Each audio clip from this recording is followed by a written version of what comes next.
77 11 മുതൽ 20 വരെ വാക്യങ്ങൾ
ചെയ്യുന്ന യഹോവ ഇപ്രകാരം അരുളി ചെയ്യുന്നു: അവർ ഒരുപോലെ കിടക്കുന്നു, എഴുന്നേൽക്കയില്ല. അവർ കെട്ടുപോകുന്നു, വിളക്കുതിരി പോലെ കെട്ടുപോകുന്നു. മുൻപുള്ളവരെ നിങ്ങൾ ഓർക്കേണ്ട, പണ്ടുള്ളവരെ നിരൂപിക്കുകയും വേണ്ട. ദൈവമേ, അങ്ങേക്ക് സ്തുതി ഉണ്ടായിരിക്കട്ടെ. ആമേൻ.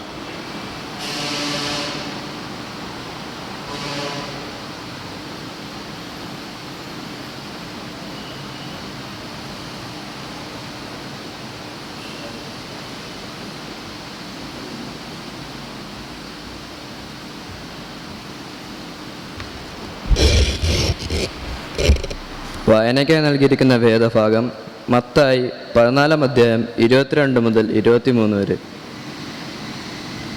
മത്തായി 14 അധ്യായം 22 മുതൽ 23 വരെ. ഉടനെ യേശു താൻ പുരുഷാരത്തെ പറഞ്ഞയക്കുന്ന ഇടയിൽ ശിഷ്യന്മാർ പടകിൽ കയറി തനിക്ക് മുമ്പായി അക്കരയ്ക്ക് പോകുവാൻ അവരെ നിർബന്ധിച്ചു. അവൻ പുരുഷാരത്തെ പറഞ്ഞയച്ചിട്ട് പ്രാർത്ഥിക്കാൻ തനിയെ മലയിൽ കയറിപ്പോയി. ആമേൻ.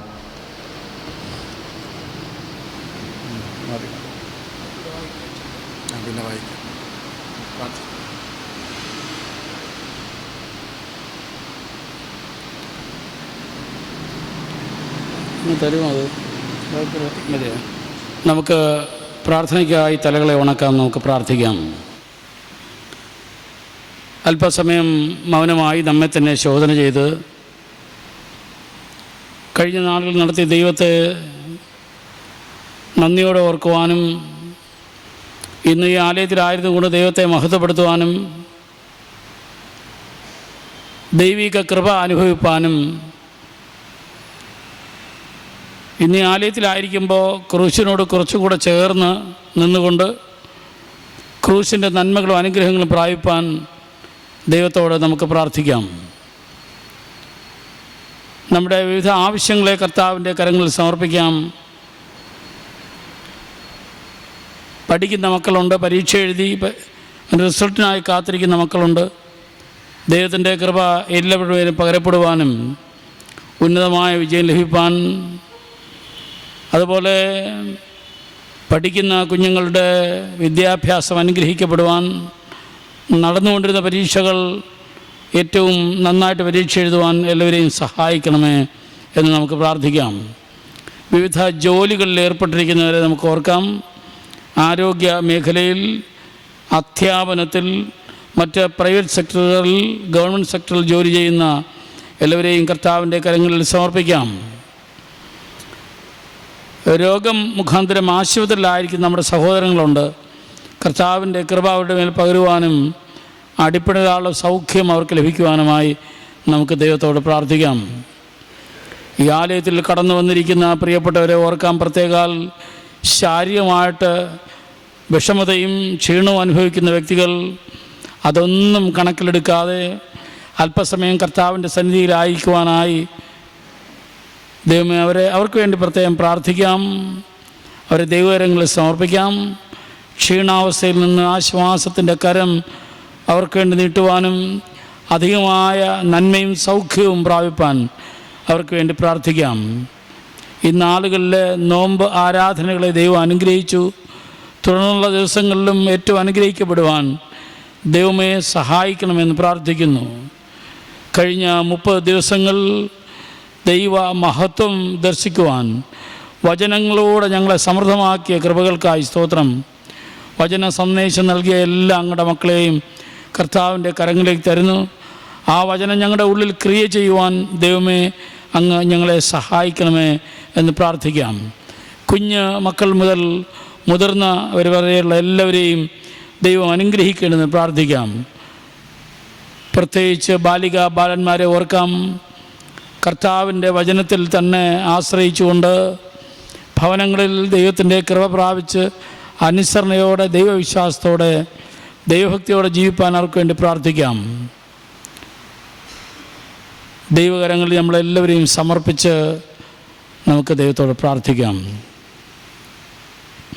ഞങ്ങളെ സ്നേഹിക്കുന്ന ദൈവമേ, സ്വർഗ്ഗസ്ഥ പിതാവേ, ഈ അനുഗ്രഹിക്കപ്പെട്ട ദിവസത്തിൻ്റെ നോമ്പിൻ്റെ 31-ാമത്തെ ദിവസം ഞങ്ങൾക്ക് ഈ ആലയത്തിലായിരുന്ന ദൈവത്തെ മഹത്വപ്പെടുത്തുവാൻ കർത്താവ് ഞങ്ങൾക്ക് തുണ നിന്നതിനായി സ്തോത്രം. പകലിലുള്ള ഞങ്ങളുടെ പരിശ്രമങ്ങളിൽ, ഞങ്ങളുടെ ശുശ്രൂഷകളിലൊക്കെ ദൈവത്തിൻ്റെ കൃപ പകർന്നു. ദൈവമായ കർത്താവെ, തക്ക സമയത്ത് ഓടി വന്ന് ദൈവത്തോട് അടുത്തിരിക്കുവാൻ ദൈവം കൃപ ഞങ്ങൾക്ക് നൽകിയതിനായി സ്തോത്രം.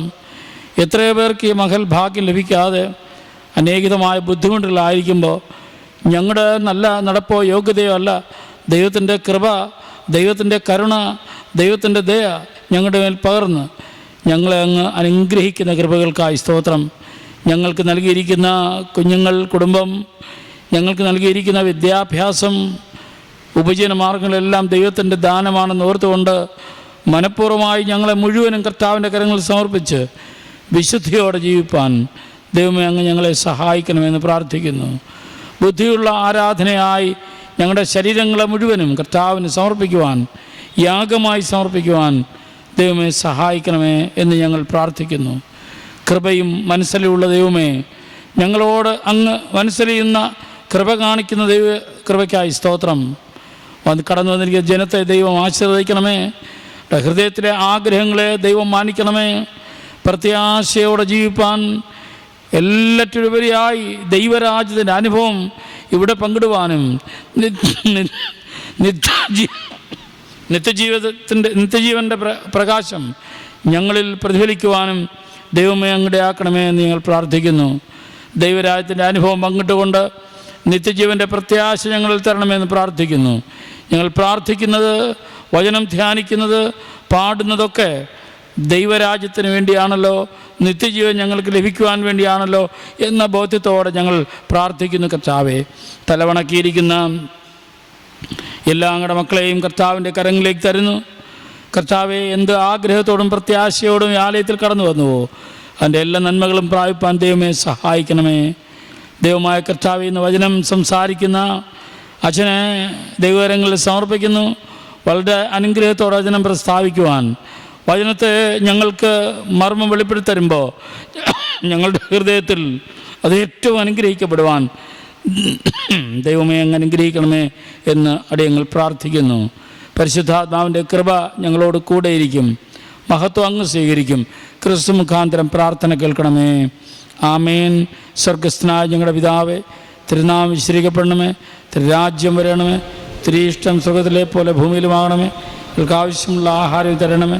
ഞങ്ങളുടെ കടക്കാരോട് ഞങ്ങൾ ക്ഷമിക്കുന്നത് പോലെ ഞങ്ങളുടെ കടങ്ങളെ ഞങ്ങളോടും ക്ഷമിക്കണമേ. ഞങ്ങളെ പരീക്ഷയിൽപ്പെടുത്ത സകല ദുഷ്ടങ്ങളിൽ നിന്ന് വിടുവിക്കണമേ. രാജ്യവും ശക്തിയും മഹത്വവും എന്നേക്കും അങ്ങേക്കുള്ളതല്ലോ. ആമേൻ. ആമേൻ. ഈ സമയത്ത് 470 ഗീതം പരമപിതാവിന് സ്തുതി പാടാം എന്ന ഗീതം പാടുമ്പോൾ നമുക്ക് സ്തോത്ര കാഴ്ച സ്വീകരിക്കുക. ഗീതം 470.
ിരിക്കുന്ന സ്തോത്ര കാഴ്ചയെ കർത്താവിൻ്റെ കരങ്ങളിൽ സമർപ്പിച്ച് പ്രാർത്ഥിക്കാം. കരുണാസമ്പന്നനായ ദൈവമേ, അർപ്പിച്ചിരിക്കുന്ന കാഴ്ചയെ അങ്ങ് സ്വീകരിക്കണമേ. കർത്താവിൻ്റെ കൃപ കൊണ്ടങ്ങ് ഞങ്ങളെ നിറയ്ക്കണമെന്ന് പ്രാർത്ഥിക്കുന്നു. കാഴ്ച അർപ്പിച്ചവരെയും അർപ്പിക്കേണ്ടവരെയും ഒരുപോലെ ദൈവം ആശീർവദിക്കണമേ. ഈ കാഴ്ച അങ്ങ് സ്വീകരിക്കുന്ന കൃപകൾക്കായി സ്തോത്രം. അർപ്പിച്ചതിൽ അനേക മടങ്ങായ നന്മ അനുഗ്രഹം കൊണ്ട് എല്ലാവരെയും നിറയ്ക്കണമേ. ദൈവരാജ്യ മഹത്വനായിട്ട് ഇത് പ്രയോജനപ്പെടുവാൻ കർത്താവെ സഹായിക്കണമെന്ന് പ്രാർത്ഥിക്കുന്നു. ഞങ്ങൾ കേൾക്കുവാൻ പോകുന്ന വചനത്തെ അങ്ങ് അനുഗ്രഹിച്ച് നൽകും. കർത്താവിൻ്റെ ദാസനെ പരിശുദ്ധാത്മാവിൻ്റെ കൃപയിൽ വഹിക്കും. ക്രിസ്തു മുഖാന്തരം പ്രാർത്ഥന കേൾക്കണമേ. ആമേൻ. ആമേൻ. ദൈവത്തിൻ്റെ അതിപരിശുദ്ധനാമം മഹത്വപ്പെടുമാറാകട്ടെ. ഇന്ന് നോമ്പ് ആരാധനയുടെ 31-ാമത്തെ ദിവസം. നമുക്കൊരുമിച്ച് ദൈവാലയത്തിലായിരിക്കുവാൻ ദൈവം കൃപ നൽകിയത് ഓർത്ത് ദൈവത്തെ സ്തുതിക്കുന്നു. നിങ്ങളുടെ മുഖം കാണുമ്പോൾ സന്തോഷമുണ്ട്. വളരെ സന്തോഷത്തോടെ, പ്രത്യാശയോടെ, അനുഗ്രഹത്തോടെ നമുക്ക് ഈ നാളുകളിൽ ആയിരിക്കാം. നിങ്ങളെല്ലാവരെയും കർത്താവായ യേശുക്രിസ്തുവിന്റെ നാമത്തിൽ സ്വാഗതം ചെയ്യുന്നു. ഇന്നത്തെ വചന ശുശ്രൂഷയ്ക്കായി ഏറ്റവും ബഹുമാനത്തോടെ, സ്നേഹത്തോടെ അച്ഛനെ സ്വാഗതം ചെയ്യുന്നു. ദൈവനാമത്തിന് മഹത്വമുണ്ടാകട്ടെ. ഒരിക്കൽ കൂടി വീണ്ടും വരുന്നവനായ കർത്താവായ യേശുവിൻ്റെ നാമത്തിൽ സ്നേഹവന്ദനം അറിയിക്കുന്നു. എല്ലാവരെയും ഈ ശുശ്രൂഷയിലേക്ക് സ്വാഗതം ചെയ്യുന്നു. നോമ്പ് ആരാധനയുടെ 31-ാം ദിനത്തിൽ നാം ആയിരിക്കുന്നുവല്ലോ. ഇതുവരെയും ഈ ആരാധനയുടെ ഭാഗമായ പ്രിയപ്പെട്ടവരെ ദൈവം ധാരാളമായി അനുഗ്രഹിക്കട്ടെ. ഈ നോമ്പ് നാളുകളിൽ വിവിധങ്ങളായ വിഷയങ്ങളാണ് നമ്മുടെ ജീവിതത്തിൽ അനുഗ്രഹപ്രദമായ വിവിധ വിഷയങ്ങൾ നാം ചർച്ച ചെയ്യുകയായിരുന്നു, നമ്മൾ കേൾക്കുകയായിരുന്നു. ഇന്ന് നമ്മൾ ചിന്തിക്കുന്ന വിഷയമാണ് നാം ഇന്ന് വായിച്ചു കേട്ട മത്തായി എഴുതിയ സുവിശേഷം 14-ാം അധ്യായം അതിൻ്റെ 22 മുതൽ താഴേക്കുള്ള ഭാഗങ്ങൾ. ചില വാക്യങ്ങൾ മാത്രമേ വായിച്ച് കേൾപ്പിച്ചുള്ളൂ. എങ്കിലും ആ ഭാഗം നമുക്കെല്ലാവർക്കും പരിചിതമാണ്. കർത്താവ് 5 അപ്പവും 2 മീനും കൊണ്ട് 5000 പുരുഷന്മാരെയും ആ വലിയ ജനാവലിയെ പരിപോഷിപ്പിച്ച ശേഷം മലയിലേക്ക് പ്രാർത്ഥിക്കാനായിട്ട് കടന്നു പോവുകയാണ്. ആ സമയം തൻ്റെ ശിഷ്യന്മാർ ബാക്കി കിട്ടിയതെല്ലാം വാരിക്കൂട്ടി തങ്ങളുടെ നാട്ടിലേക്കുള്ള യാത്രാമധ്യത്തിലാണ് ഈ പ്രശ്നങ്ങൾ ഉരുണ്ടുകൂടുന്നത്. ഗലീല തടാകത്തിലേക്കുള്ള യാത്ര അവരുടെ ജീവിതത്തിൽ ഒരിക്കലും മറക്കാത്തൊരു സംഭവമായി മാറുന്നതാണ് നമ്മൾ മനസ്സിലാക്കുന്നത്. കർത്താവ് പ്രത്യേക പ്രാർത്ഥനയ്ക്കായി പിതാവുമായുള്ള ബന്ധത്തിനായി ആ മലമേൽ ആയിരിക്കുമ്പോഴാണ് തൻ്റെ ശിഷ്യന്മാരുടെ യാത്രയും പ്രതിബന്ധങ്ങളും എന്ന് നമുക്ക് മനസ്സിലാക്കുവാനായിട്ട് കഴിയുന്നു. ഇതിലൊരു വാക്യം നിങ്ങളുടെ ശ്രദ്ധയിൽ വയ്ക്കാനായിട്ട് ഞാൻ ആഗ്രഹിക്കുന്നു. അതിൻ്റെ 30-ാമത്തെ വാക്യം ആർക്കെങ്കിലും ഒരാൾക്ക് ശബ്ദമുയർത്തി വായിക്കും.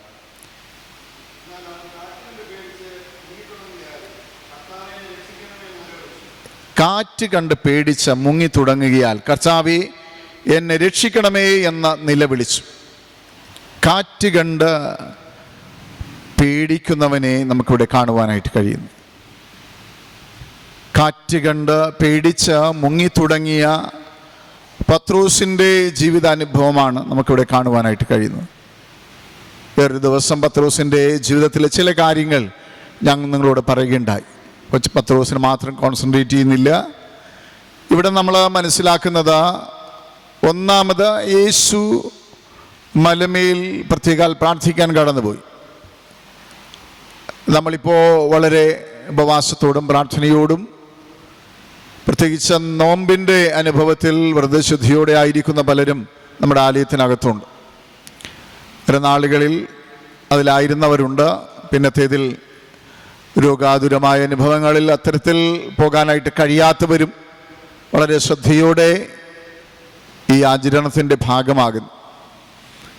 ഇവിടെ നമ്മൾ പഠിക്കേണ്ടുന്ന, ക്രിസ്തുവിൽ നിന്ന് പഠിക്കേണ്ടുന്ന പാഠം പ്രാർത്ഥനയ്ക്ക് സമയം വേർതിരിക്കുന്ന യേശുവിനെയാണ്. വലിയൊരു ദൗത്യം പൂർത്തീകരിച്ച ആ ജനത്തിന് വലിയൊരു അത്ഭുതമായി മാറിയ 5 അപ്പവും 2 മീനും കൊണ്ട് 10,000 പോഷിപ്പിച്ച ക്രിസ്തുദേവൻ അല്പസമയം അർപ്പണമായിരിക്കാം പ്രധാനപ്പെട്ട ഉദ്ദേശം. 2, ഇനിയും യേശുവിന് ബഹുദൂരം മുമ്പോട്ട് പോകേണ്ടതായിട്ടുണ്ട്.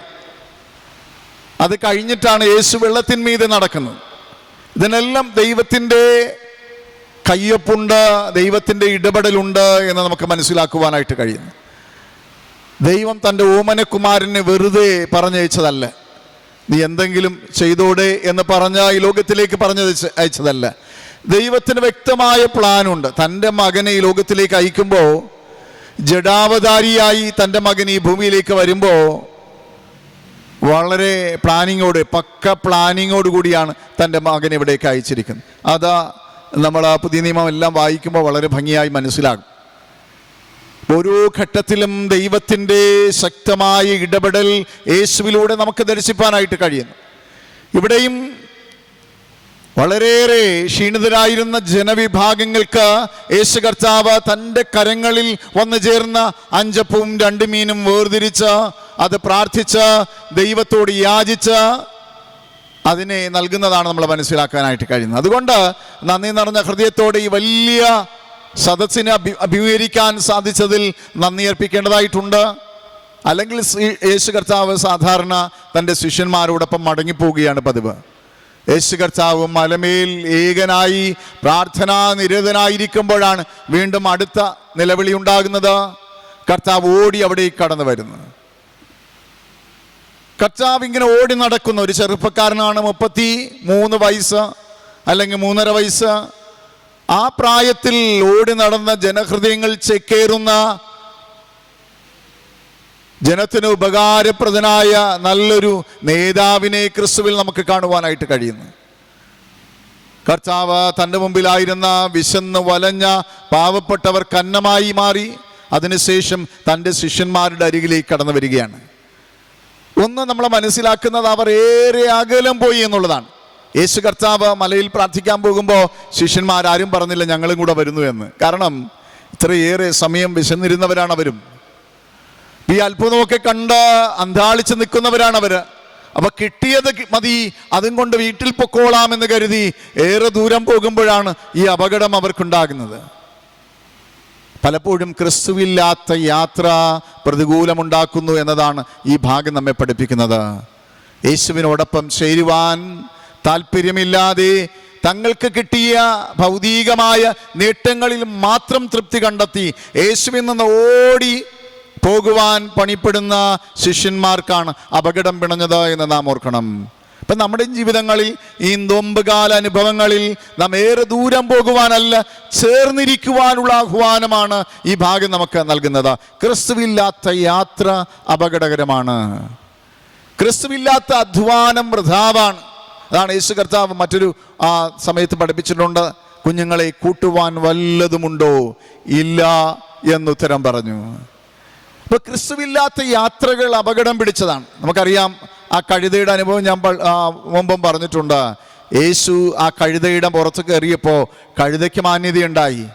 അവരുടെ വസ്ത്രങ്ങളൊക്കെ വഴിയിൽ വിരിച്ചു കൊടുക്കുക, മേലങ്കിയൊക്കെ വിരിച്ചു കൊടുക്കുകയാണ്. തളിരിലകളൊക്കെ വെട്ടി കുഞ്ഞുമക്കളും യുവജനങ്ങളുമൊക്കെ ഇങ്ങനെ നിരത്തുകൾ അലങ്കരിക്കുന്ന കാഴ്ച നമുക്ക് കാണുവാനായിട്ട് കഴിയും.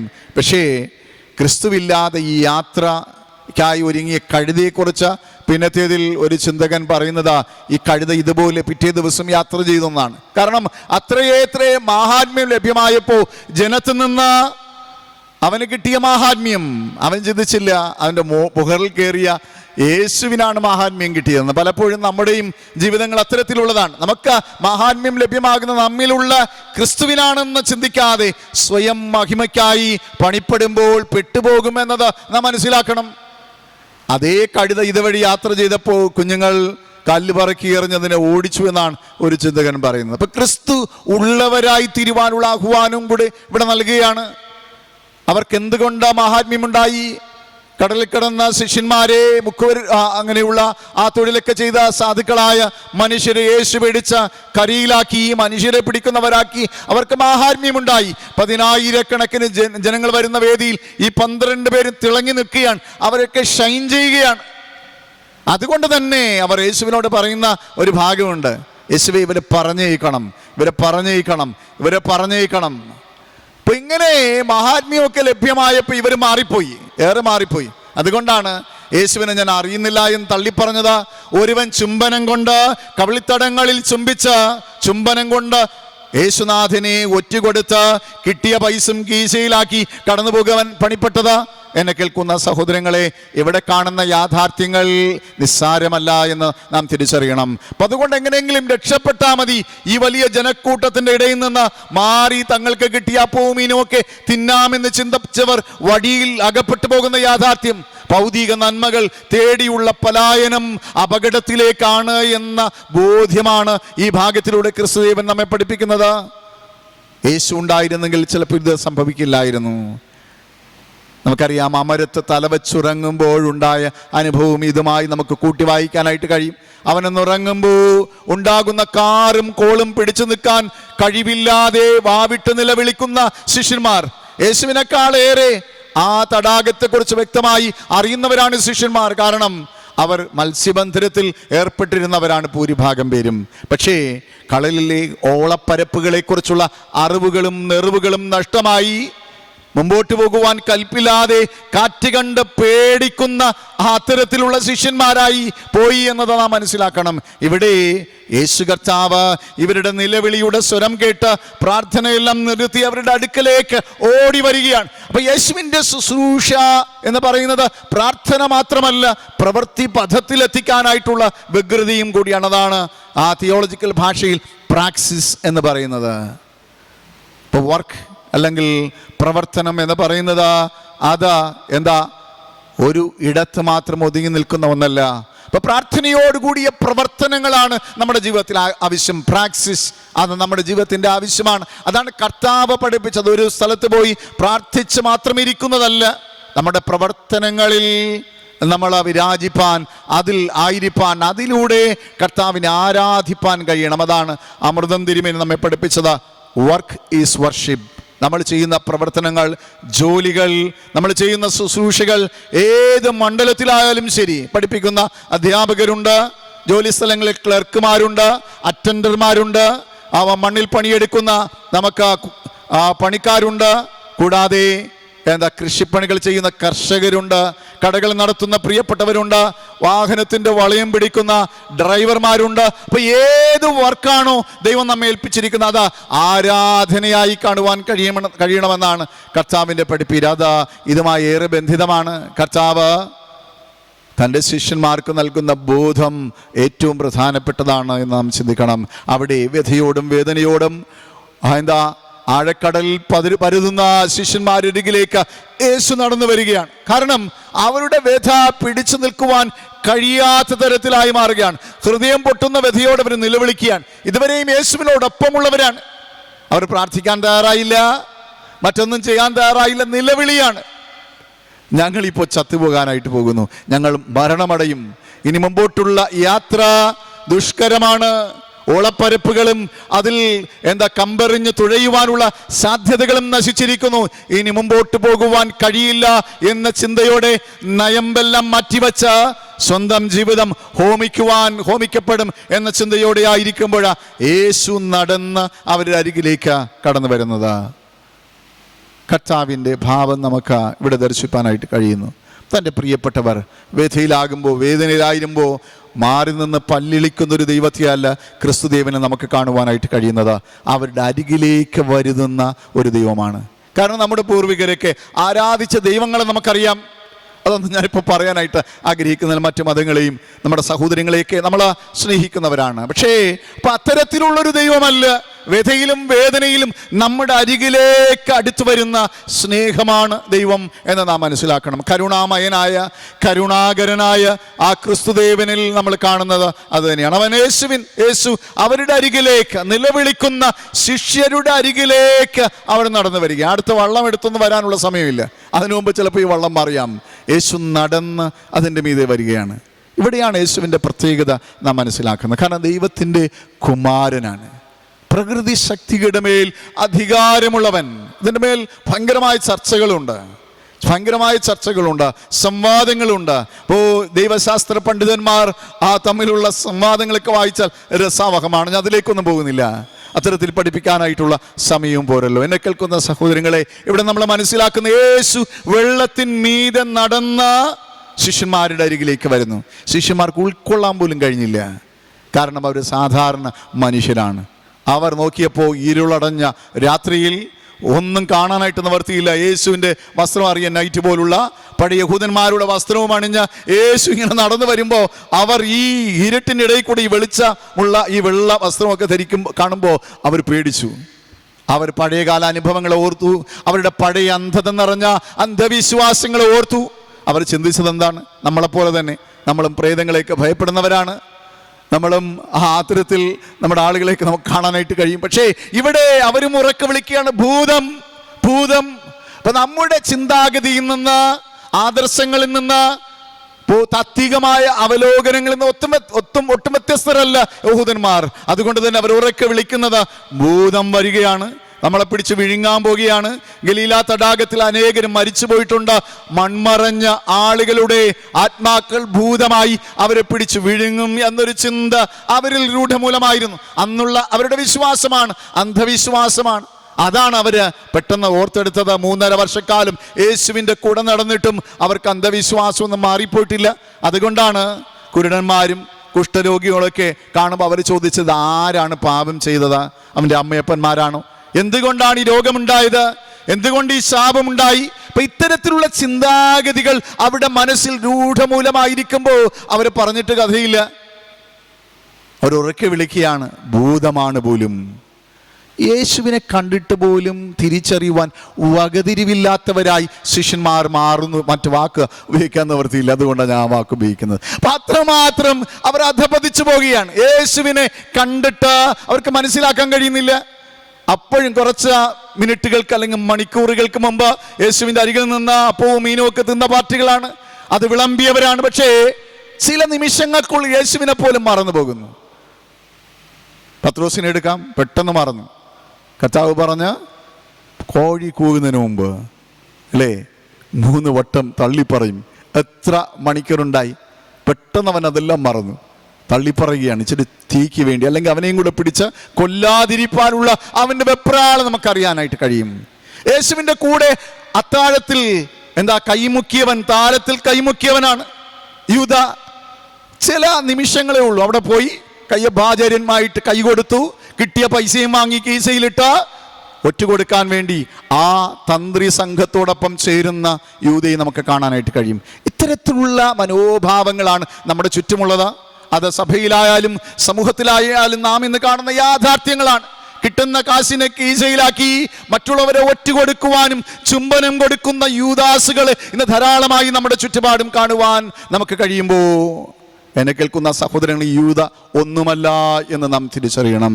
ഇവിടെയാണ് നാം മനസ്സിലാക്കുന്ന യാഥാർത്ഥ്യം. ചില നിമിഷങ്ങൾക്കുള്ളിൽ ഓന്തിനെ പോലെ നിറം മാറുന്ന മനുഷ്യ ജീവിതങ്ങളെ നമുക്കിവിടെ കാണുവാനായിട്ട് കഴിയുന്നു. അവരെ ഞാൻ ആക്ഷേപിക്കുന്നുവെന്നോ മോശമായി ചിത്രീകരിക്കുമെന്ന് ചിന്തിക്കില്ല. കാരണം അവരോടൊപ്പം ഇത് പറയാനുള്ള യോഗ്യതയൊന്നും എനിക്കില്ല. കാരണം 12 ശിഷ്യന്മാർ പിന്നെ അനുഭവിച്ച ത്യാഗങ്ങൾ ചെറുതല്ല. പക്ഷേ ഇവിടെയുള്ള ആ ചിന്താഗതികളെ ഞാൻ വിവക്ഷിക്കുന്നു എന്ന് മാത്രമേ ഉള്ളൂ. ഞാൻ വളരെ എളിമയോടെ അത് പറഞ്ഞു പോവുകയാണ്. പക്ഷെ ഇവിടെ അവർ മാറി നിൽക്കുമ്പോൾ, അവരുടെ ചിന്തകൾ മാറിപ്പോകുമ്പോൾ, യേശുവിനെ തിരിച്ചറിയുവാൻ കഴിയാതെ പോകുമ്പോൾ കർത്താവ് അവരോട് പറയുകയാണ്, മക്കളെ, ഇത് ഞാനാകുന്നു, പേടിക്കേണ്ട, ഞാനാകുന്നു. പണ്ടും ദൈവം ഇതാ പറഞ്ഞത്, ഞാനാകുന്നവൻ ഞാനാകുന്നു. യെശയ്യാ പ്രവചന ഗ്രന്ഥം വായിച്ചപ്പോൾ അതും ഇതുമായി ഏറെ സാമ്യമുള്ളതാണ്. അവിടെയും നമുക്ക് കാണുവാനായിട്ട് കഴിയും ദൈവത്തിൻ്റെ ചിന്താഗതികൾ. നമ്മൾ മനസ്സിലാക്കുന്ന ഇവിടെ ദൈവം ശക്തമായവരോട് പറയുന്നത് ഞാനാണ്, പേടിക്കേണ്ട എന്ന് പറയുമ്പോൾ പോലും അവരുടെ ഭയമൊന്നും മാറിയില്ല. If it is you, tell me to come to you. നീ ആകുന്നുവെങ്കിൽ നിന്റെ അരികിലേക്ക് വരുവാൻ കൽപ്പിക്കണമേ. അവിടെ പത്രോസ് പറയുന്ന വാക്കുകളാണ്, നീ ആകുന്നുവെങ്കിൽ. അതിന് എത്ര പഠിച്ചാലും നമുക്ക് വേറെ നാക്കാനായിട്ട് പറ്റില്ല. അവനിൽ ഉറച്ച വിശ്വാസമൊന്നുമില്ല. ഉറച്ച വിശ്വാസത്തോടെ അല്ല പറയുന്നത്. എങ്കിൽ പറയുമായിരുന്നു, നീയാണോ, യേശുവാണോ, എങ്കിൽ ഞാൻ ഇതാ വരുന്നു. എങ്കിൽ അവൻ മുങ്ങിത്താഴുകയുമില്ലായിരുന്നു. ഉറച്ച വിശ്വാസം, ഇത് യേശുവാണോ അല്ലയോ, ഭൂതമാണോ, പിടിച്ചു വിഴുങ്ങോ, ആകെ ഒരു അങ്കലാപ്പിന്റെ മധ്യത്തിൽ ഉഴന്നു പോകുന്ന, മാനസികമായി തളർന്നു പോകുന്ന പത്രോസിനെ കാണുവാൻ കഴിയും. പക്ഷേ അവനൊരാഗ്രഹമുണ്ട്, മറ്റു ശിഷ്യന്മാരുടെ മുമ്പിൽ ഒന്ന് ഷൈൻ ചെയ്യുക. ഇപ്പൊ നമ്മൾ ആ മാധ്യമങ്ങളിൽ കാണുന്ന കോലാഹലമൊക്കെ കാണാം. അടുത്ത മുഖ്യമന്ത്രി ആര്, അപ്പോൾ അതിനുള്ള വെട്ടുകളും കുത്തുകളും ഒക്കെ നമുക്ക് കാണാനായിട്ട് പറ്റും. ഏത് പാർട്ടിയാലും പോലും ഞാൻ അതിലേക്കൊന്നും കൂടുതൽ പോകുന്നില്ല. അടുത്ത കാലത്ത് ധാരാളം MLA-മാരെയൊക്കെ കണ്ടുകൊണ്ടിരിക്കുന്ന ആ സാഹചര്യമാണ്. LMS-മായി ബന്ധപ്പെട്ട പലരും ഇങ്ങനെ വന്നുകൊണ്ടിരിക്കുകയാണ്. ഇപ്പോൾ കുറച്ച് വോട്ട് കിട്ടാൻ വേണ്ടിയുള്ള പരിശ്രമങ്ങളിൽ അവരൊക്കെ പരിശ്രമിക്കുമ്പോൾ അത് മോശമല്ല, നമ്മുടെ പ്രിയപ്പെട്ടവർ തന്നെയാണ്. ഏത് പാർട്ടിയിലാണ് നമ്മളെ പ്രിയപ്പെട്ടവർ ജനപ്രതിനിധികളായിട്ട് വരണം. അപ്പം ഞാനിത് പറയാൻ ശ്രമിച്ചത്, ഇവിടെ സംഭവിക്കുന്ന സംഭവങ്ങൾ നിസ്സാരമല്ല എന്ന് നാം ഓർക്കണം. If it is you, tell me to come to you. നീ ആകുന്നുവെങ്കിൽ നിന്റെ അരികിലേക്ക് വരുവാൻ കൽപ്പിക്കണം. പത്രോസിന് ഒരു മോഹമുണ്ട്, ശിഷ്യന്മാരുടെ നടുവിൽ ഞാൻ മിടുക്കനാണ്. ആരാണ് വലിയവൻ? Who is greater than you?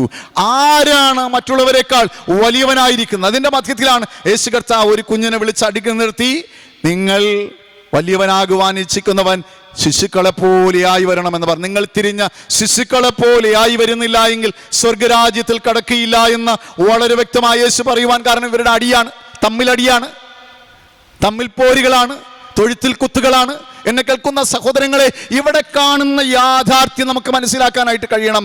അവരിങ്ങനെ ഈ ചിന്താഗതിയുമായി കടന്നു പോകുമ്പോൾ എപ്പോഴും വള്ളം മറിയാം, എങ്കിലും അപ്പോഴും തികട്ടി വരുന്ന അവൻ്റെ ഷൈൻ ചെയ്യാനുള്ളൊരു മോഹമുണ്ട്. അവരുടെ മുമ്പിൽ വലിയവനാകുവാൻ കിട്ടുന്ന അവസരമൊന്നും കളയാത്ത പത്രോസ്, യേശുവേ നീ ആകുന്നുവെങ്കിൽ നിന്റെ അരികിലേക്ക് വരുവാൻ കൽപ്പിക്കണമെന്ന് ആവശ്യപ്പെടുകയാണ്. പെട്ടെന്ന് യേശു പറഞ്ഞു, വന്നോ പത്രോസേ, വരാൻ പറഞ്ഞു. അവൻ ചാടി വെള്ളത്തിലിറങ്ങി നടക്കുവാനായിട്ട് തുടങ്ങി. അവൻ്റെ മനസ്സിലെ വിശ്വാസമാണ്, യേശു ആണെന്ന് അല്പം വിശ്വാസമുണ്ട്. അതിലാണ് അവൻ നടന്നു വരുന്നത്. മുമ്പോട്ട് അവൻ ഓരോ ചുവട് വയ്ക്കുന്നതും ആ ചിന്തയിലാണ്. അവൻ താണുപോയില്ല. യേശുവാണെന്ന ചിന്തയോടെ നടന്നു വരുന്ന പത്രോസിന് താഴാൻ കഴിഞ്ഞില്ല. പെട്ടെന്നാണ് ഒരു കാറ്റടിച്ചത്. ഞാൻ വായിപ്പിച്ച ഭാഗമാണ്. അവിടെ നമ്മൾ കാണുന്നത്? എന്നാൽ അവൻ കാറ്റ് കണ്ട് പേടിച്ച മുങ്ങിത്തുടങ്ങുകയാൽ കർത്താവേ എന്നെ രക്ഷിക്കണമേ എന്ന് നിലവിളിച്ചു. അവൻ പേടിച്ചത് കാറ്റിനെയാണ്. എന്നെ കേൾക്കുന്ന സഹോദരങ്ങൾ, ഈ നോമ്പിൻ്റെ നാളുകളിൽ നമ്മൾ ആരെയാണ് പേടിക്കുന്നത്? എന്തിനെയാണ് പേടിക്കുന്നത്? പലപ്പോഴും നമ്മളൊക്കെ പതറിപ്പോകാറുണ്ട്. കർത്താവിൻ്റെ മുമ്പിൽ ഒന്നുമല്ല എന്ന കാര്യം നമ്മൾ മനസ്സിലാക്കണം. അവൻ കൂടെ ഉണ്ടെങ്കിൽ പരിഭ്രമിക്കേണ്ട കാര്യമില്ല. അവൻ വെള്ളത്തിൻ മീതെ നടന്നാണ് അവരുടെ അരികിലേക്ക് വന്നത്. അതുകൊണ്ടാണ് യേശു പറഞ്ഞത്, പത്രോസേ നടന്നോ, നീ വന്നോ, ഇത് ഞാനാകുന്നു, പേടിക്കേണ്ട. എന്തിനാ അവിശ്വാസിയായത്? മറ്റൊരു സംഭവത്തിൽ നമുക്ക് കാണാനായിട്ട് കഴിയും. ഇവരോട് നമ്മൾ കർത്താവ് പഠിപ്പിക്കുന്നതാണ്, എന്തിനാ അവിശ്വാസിയായത്? നിനക്ക് വിശ്വാസത്തോടെയും മലയോട് നീങ്ങിപ്പോകാൻ പറഞ്ഞാൽ നീങ്ങിപ്പോകുമെന്ന് പഠിപ്പിച്ച അരിമനാഥനാണ്. ഇത്രയേറെ വിശ്വാസത്തിന്റെ ശാക്തീകരണം നടത്തിയ അരിമനാഥൻ അവരിലേക്ക് നോക്കിയപ്പോൾ വിശ്വാസത്തിന്റെ ഒരു അല പോലും കാണാനായിട്ട് കഴിയുന്നില്ല. കർത്താവ് പഠിപ്പിക്കുന്ന പാഠമാണ് ഇത്. വെറുതെ നടന്നൊരു സംഭവമൊന്നുമല്ലേ. ശിഷ്യന്മാരെ വളരെ വ്യക്തമായി കർത്താവ് വളരെ പ്ലാനിങ്ങോടുകൂടി പഠിപ്പിക്കുകയും കൂടി ചെയ്യുകയാണ്. കർത്താവ് ഉറപ്പിച്ചു നിർത്തുകയാണ്.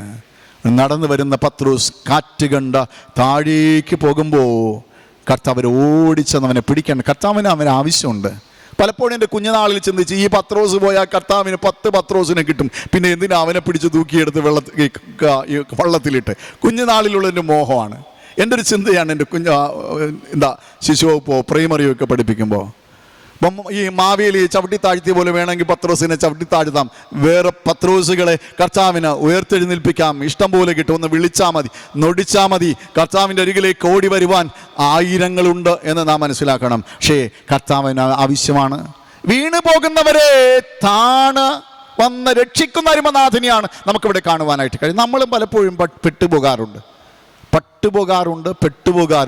പക്ഷേ അവിടെ യേശു കരം നിന്ന് നമ്മെ നിവർത്തുന്ന കർത്താവിനെയാണ് നമുക്ക് കാണാനായിട്ട് കഴിയുന്നത്. ഓടി വന്ന് അവനെ നിവർത്തി, ധൈര്യത്തോടെ നിർത്തി അവനെ കൂടെ കൂട്ടി കർത്താവ് ആ പടകിൽ കയറുന്നതാണ് പിന്നീട് നമ്മൾ കാണുന്നത്. എന്തിനാ അവിശ്വാസിയായതെന്ന ഒരു മുനവച്ച ചോദ്യവും കൂടി അവനോട് കർത്താവ് ചോദിക്കുക നമുക്ക് കാണുവാനായിട്ട് കഴിയുന്നു.